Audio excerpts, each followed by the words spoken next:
Às vezes a vida nos coloca diante de uma encruzilhada tão pequena que a gente nem percebe no início.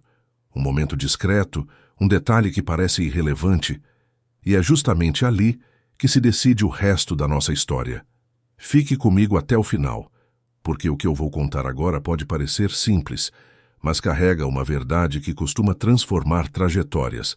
Não é o que acontece com você que te define, é a maneira como você escolhe reagir ao que acontece. Esta é a história de Mateus, um homem comum, de poucas posses e muitas responsabilidades, que por um tempo acreditou estar prestes a perder tudo, até descobrir que perder às vezes é a condição necessária para reencontrar algo maior do que ele imaginava. Se permita acompanhar cada passo. Pode ser que você se veja em uma parte dessa jornada. Mateus morava numa cidade pequena, daquelas em que todo mundo conhece o nome do outro, onde a padaria tem fila pela manhã e o senhor da banca guarda sempre a mesma cadeira.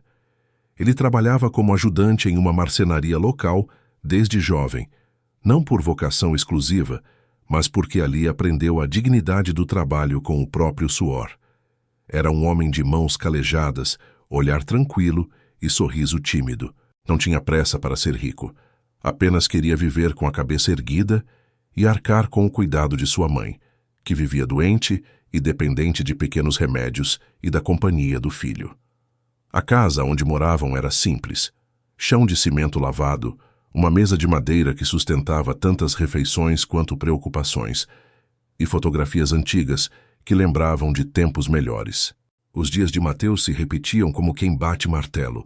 Acordar cedo, tomar um café fraco, ir para a marcenaria, encarar a serra, medir, lixar, montar. Ali, entre o pó da madeira e o cheiro do verniz, ele encontrava um ritmo que o mantinha em pé. Mas por baixo dessa rotina havia um ruído constante. A sensação de que o esforço não chegava, que as contas engoliam tudo e que, a qualquer momento, a estabilidade poderia ruir. Ele via o dono da marcenaria recebendo menos pedidos. Via famílias que antes compravam móveis agora optarem por peças industriais mais baratas. Tudo isso era como um vento frio que anunciava mudança. Certo dia, num fim de tarde em que o céu parecia pesar, o dono da oficina chamou Mateus para conversar. Não havia tom de surpresa. Todos sabiam que a economia apertava. O homem falou com voz pesada. Teremos de reduzir a equipe. Não é por falta de vontade, é por necessidade. Mateus já sentira o balde de água fria muito antes da frase se concretizar. A voz do patrão soou como o estalo de uma madeira seca, algo terminado. Ele saiu da marcenaria sem dizer muito, como se carregar um saco de pregos nas costas fosse pouco diante do que carregava no peito. Ao chegar em casa, a notícia foi palavra murcha sobre a mesa. Agora eram dois os que precisavam ser cuidados, ele e a mãe. O medo entrou pela porta e sentou-se à mesa com eles. Naquela noite, em vez de desabar, Mateus fez algo aparentemente pequeno. Sentou-se ao lado da mãe e, num gesto que parecia quase ritual, segurou a mão dela. Disse poucas palavras e, mesmo sem saber muito bem porquê, prometeu a si mesmo que não deixaria aquilo se transformar em derrota. Esse momento foi o primeiro sopro que o manteve de pé. Não uma resposta mágica, mas a decisão de não abandonar a própria dignidade. E é importante notar, dignidade não apaga boletos, ela não paga contas, mas preserva a alma no processo, e isso faz toda a diferença. Os dias que seguiram não ficaram mais fáceis. Mateus mandava currículos, batia nas portas de outras oficinas, topava bicos, fazia pequenos concertos na vizinhança por quase nada. Às vezes voltava para casa com o bolso vazio, mas com a sensação de ter sido útil. Outras noites ele se pegava pensando se havia tomado a decisão certa ao não aceitar qualquer trabalho que humilhasse sua entrega. Havia, porém, algo que o nutria, a constância de tentar. E a constância, embora silenciosa, tem um poder quase brutal em rearranjar o destino. Numa manhã gelada, enquanto varria a calçada da igreja antiga, Mateus viu uma placa que dizia: Banco de Horas Voluntárias. Precisamos de mãos para ajudar a igreja a organizar os eventos de Natal. Ele poderia simplesmente passar por ali. Ninguém o obrigaria a fazer nada. Mas decidiu entrar. Por quê? Talvez pela necessidade de movimento, talvez pela esperança de que um gesto, por menor que fosse, abrisse uma fresta de luz. Ali, entre velas e arcos de madeira, ele passou a ajudar sem perguntar. Organizou cadeiras, pintou um banco, consertou uma porta. Em troca, recebeu sorrisos. Em troca, alguns se lembraram de que existiam pessoas que faziam coisas sem pedir nada. Em poucos dias, a cidade começou a notar um homem que não reclamava do frio nem das portas que rangiam. E quando a cidade nota, coisas mudam. Poucas semanas depois, uma senhora idosa, dona de uma pequena cafeteria, pediu que consertassem uma moldura de espelho. Mateus foi até lá e trabalhou pela tarde inteira. Quando entregou, a mulher segurou as mãos dele e disse: "Você tem um jeito de cuidar das coisas que mostra que ainda há esperança." Palavras simples, mas que caíam como chuva em terra seca. Também foi ali que alguém o viu. Um cliente frequente, homem de meia idade, com uma postura discreta e uma expressão que misturava curiosidade e apreciação. Ele anotou o nome de Mateus e seguiu sua vida. Matéria de roteiro? Não. Matéria de vida. Gente que observa em silêncio. Os dias passaram e Mateus continuou sua rotina de pequenos concertos e trabalhos esporádicos. Voltava para casa mais cansado, sim, mas também com a sensação de que estava fazendo algo que valia. Em meio a esse esforço, nasceu uma disposição interna para agir sem esperar nada em troca. Ele começou a consertar os bancos da praça pública, a substituir pregos em portões, a ajudar uma professora a reparar a escrivaninha quebrada da escola. E aos poucos a cidade passou a olhá-lo com outros olhos. Aquele rapaz que havia perdido o emprego se tornara o homem que fazia a diferença sem alarde. Sua atitude gerava repercussão suave, quase invisível, mas real. Alguém comentava com um conhecido, o conhecido levava a história adiante, e assim a reputação de Mateus crescia como quem planta e rega uma árvore sem pressa. Entretanto, satisfação moral não paga remédio.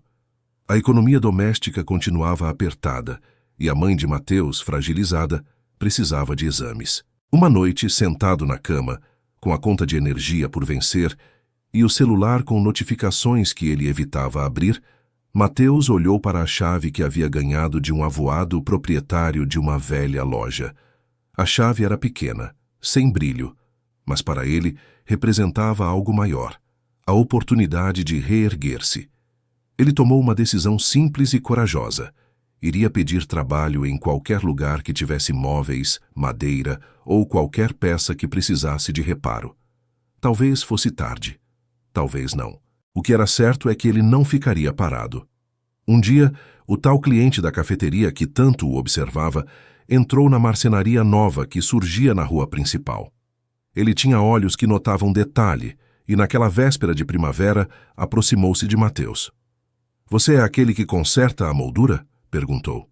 Mateus assentiu com o queixo.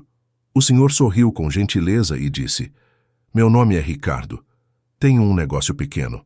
Trabalhamos com móveis sob medida para clientes exigentes. Estou precisando de alguém que saiba tratar a madeira com respeito. Você aceitaria trabalhar comigo?" Mateus ficou parado um instante, como se o mundo tivesse voltado a girar no eixo certo. A proposta não veio com promessas grandiosas, nem com carteira assinada numa hora. Veio com uma chave simbólica e prática, e com a oferta de aprender um ofício além do que ele já sabia. Era um convite para entrar sem pressa, com oportunidade de crescer. Era a porta que ele havia consertado tantas vezes reabrindo frente a ele. Esse foi o ponto de virada. A oferta não caiu do céu como bênção mística. Ela foi a consequência natural de sua postura, do trabalho que fez, mesmo quando ninguém pagou por ele. O convite de Ricardo não foi generosidade vazia, foi o reconhecimento de um talento e de uma postura rara. Mateus aceitou. Não foi fácil no começo. A oficina de Ricardo tinha padrões elevados, prazos apertados, clientes com gosto apurado. Ele aprendeu a trabalhar com detalhes que antes não notava. O som exato de uma lixa, a temperança do verniz, a paciência para esperar a cola secar. Em troca, recebeu mais confiança e a chance de construir algo maior. Com o passar dos meses, a vida de Mateus ganhou ritmo novo.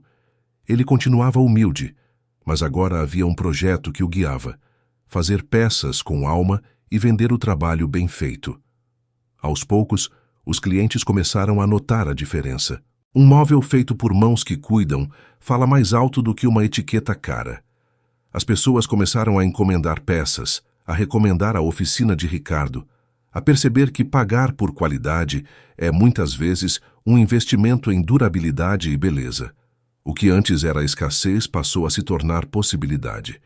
A mãe de Mateus pôde fazer os exames, o gás voltou a figurar no fogão e as noites deixaram de ser preenchidas apenas por preocupação. Mas a vida não é uma linha reta. Quando tudo parecia finalmente caminhar, veio um teste que parecia querer verificar se Mateus realmente havia aprendido a lição do caráter. Um fornecedor atrasou a entrega de insumos, um cliente reclamou de um detalhe mínimo e ameaçou cancelar a encomenda mais importante do mês. Em menos de uma semana, a oficina enfrentou tensão e possibilidade de perda. Era um revés que poderia abalar o jovem, lembrá-lo do emprego perdido, seduzi-lo ao conformismo de antes.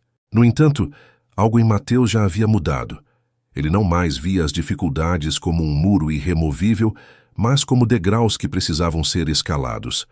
Então ele trabalhou ainda mais, corrigiu o erro com calma, falou com o cliente com honestidade, explicou o atraso e apresentou uma solução melhor do que a prometida. A postura, firme, transparente e responsável, mudou o cenário.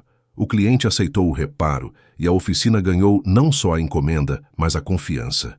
Pouco a pouco, a notícia da qualidade e da postura de Mateus espalhou-se para além das ruas da cidade. Merchants das cidades vizinhas começaram a encomendar, criando um fluxo constante de trabalho. Mateus, que uma vez havia considerado a perda como sentença final, agora via na adversidade o desafio de se superar. A transformação não veio da sorte, veio da repetição diária de ações simples: levantar, fazer, oferecer, consertar, aprender. A sua fama não foi construída por propaganda, mas por reputação, o instrumento mais antigo do mundo.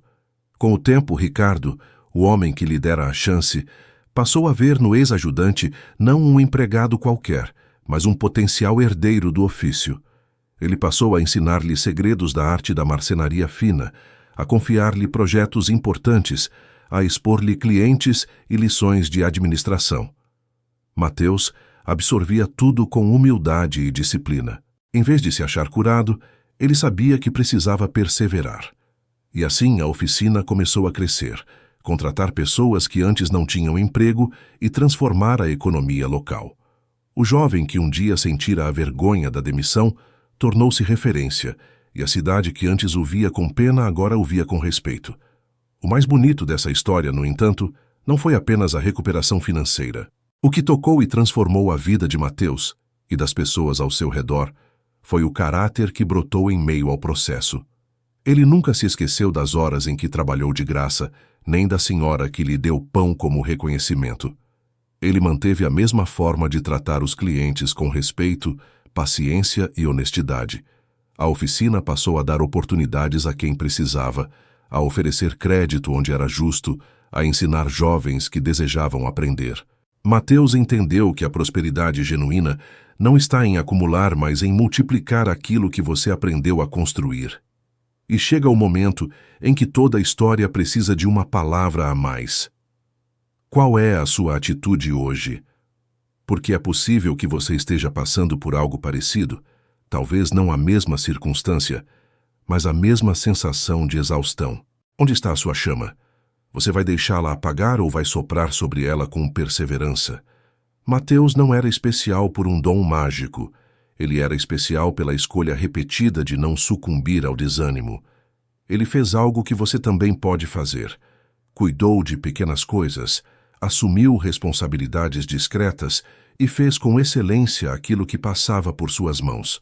A moral não é simples, não há garantias. Nem sempre o esforço se converte em retorno financeiro imediato.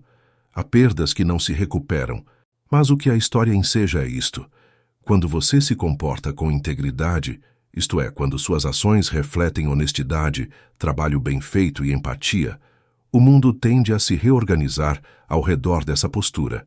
Nem sempre do jeito que você imagina, mas de um jeito que honra sua dignidade. E a dignidade, meu amigo, é um patrimônio que ninguém tira de você sem que você permita. Se você chegou até aqui, eu vou pedir algo prático. Escreva nos comentários a palavra que define sua atitude hoje.